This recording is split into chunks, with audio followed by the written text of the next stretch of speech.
Bom, boa noite. A gente está aqui para demonstrar a nossa arquitetura, a infraestrutura que foi montada para o atendimento do Tech Challenge da fase 2. Nós somos o grupo 76, Gabriel da Silva Barreto, Marcelo Gomes do Nascimento e Bruno Brum. Bom, nossa aplicação ela é uma aplicação Node com TypeScript e banco não relacional MongoDB. A gente tinha que atender o principal requisito que seria a escalabilidade, dado o fluxo repentino que poderia acontecer na nossa aplicação de pedidos. E também outros requisitos, como manter um ambiente saudável e disponível. Para isso, a gente criou, então, algumas configurações que a gente vai explicar. O primeiro, então, é o nosso banco do Mongo, ele é um stateful set, né? A gente tem que manter o estado e a persistência dos dados dele. Para isso, a gente criou um persistent volume claim, para ele ficar vinculado os dados ao cluster e não ao pod. Né? Se houver uma indisponibilidade, os dados se mantêm persistidos. A gente expõe ele na porta 27017. A gente criou para ele um serviço do tipo cluster IP.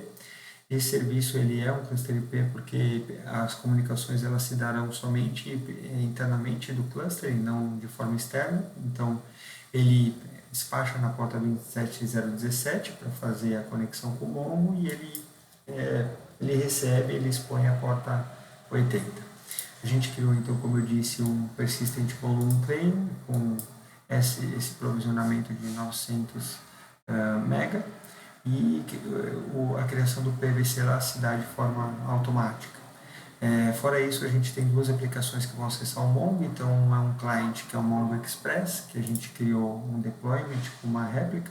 A gente expõe ele na porta 8081 e criou um serviço para ele do tipo Node-Port, já que o acesso se dá de forma externa pelo navegador. A gente expôs a porta 30300 e ele internamente na 8081 e despacha também na 8081.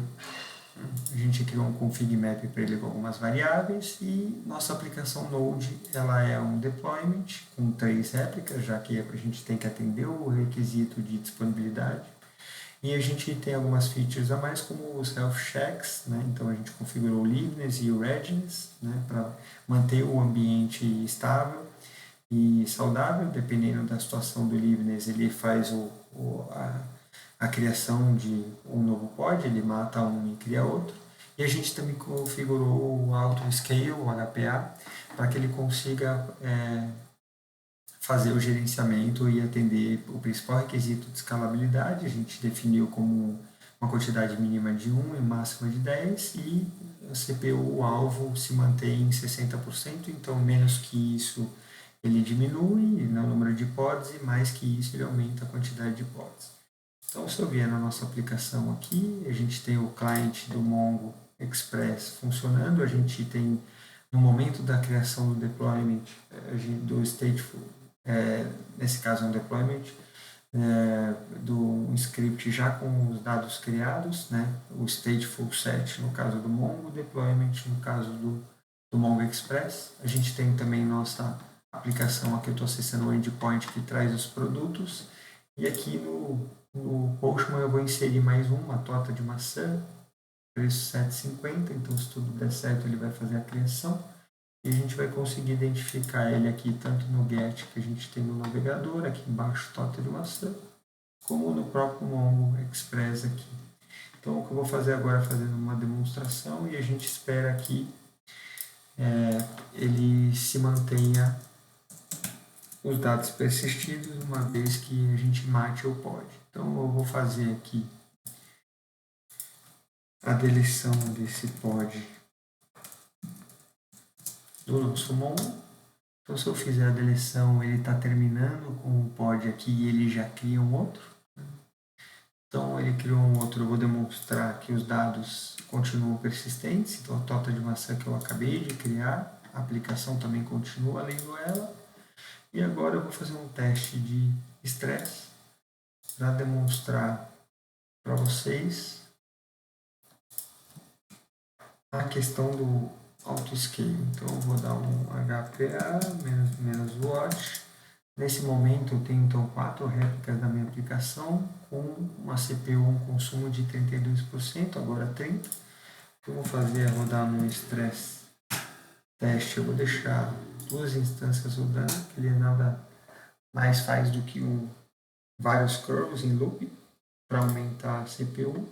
Então eu vou demonstrar ela aumentando aqui para o vídeo não ficar muito comprido. Eu não vou mostrar ela diminuindo porque ela leva um tempinho até entender que o ambiente está estável, mesmo após várias leituras no alvo ou menor que o alvo. Mas eu vou mostrar um print de um outro teste que a gente fez agora há pouco, né, em que a gente aguardou todo esse processo acontecer. Então, nesse momento, ele fez a leitura, está com 30% e 4 réplicas. Vamos esperar, a próxima leitura já deve estar com um consumo bem mais alto, já que a gente está disparando uma série de requisições para a aplicação. Ele já vai fazer a leitura e a gente vai conseguir ver se... Ele não vai fazer provavelmente o aumento na primeira, 97%. Então, ele deve fazer o aumento na próxima leitura. E aí a gente vai conseguir identificar o comportamento do HPA, que ele se comporta conforme o esperado. E aí depois eu mostro o print dos nossos resultados no processo de aumento e diminuição do pod pelo HPA, e a gente tem concluído a demonstração da nossa infraestrutura para essa segunda fase do TechChallenge. Vamos só esperar a leitura. Ele deve já fazer o aumento de número de pods. Vamos aguardar.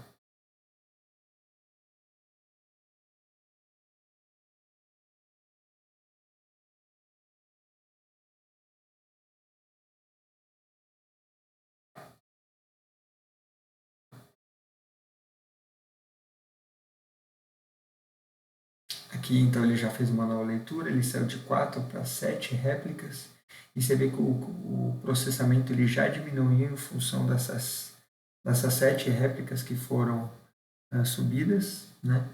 É um comportamento esperado, então, pelo HPA, já que a gente tinha como alvo 60%, a ideia é que ele consiga, então, manter isso perto do alvo, né? Então, quando chegar muito abaixo, o que ele vai fazer é diminuir também a quantidade de pods, de réplica que a gente tem no nosso ambiente.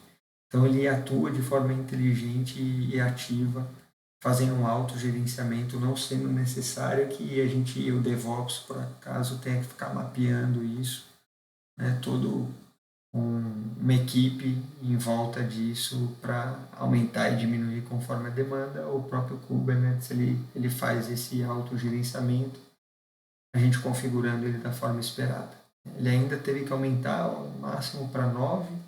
Eu vou parar por aqui para a gente não ficar com o vídeo muito comprido. Eu vou mostrar agora o print que a gente tem do nossa outra simulação. Então a gente começou ele sem ler a quantidade de processamento e 0 réplicas, depois ele leu e leu o processamento, aumentou para 100. Nesse momento ele aumentou para 5 a quantidade de réplicas e depois ele foi diminuindo e se manteve estável, aumentou para 7 e depois ele diminuiu aqui para 4. Então a gente pôde acompanhar todo o processamento. Eu acho que a gente concluiu o vídeo então com essa demonstração. Espero que a gente tenha atendido de forma plena aí as expectativas. Foi um processo muito desafiador, mas muito agregador de conhecimento para a gente. Tá bom? Obrigado e até a próxima.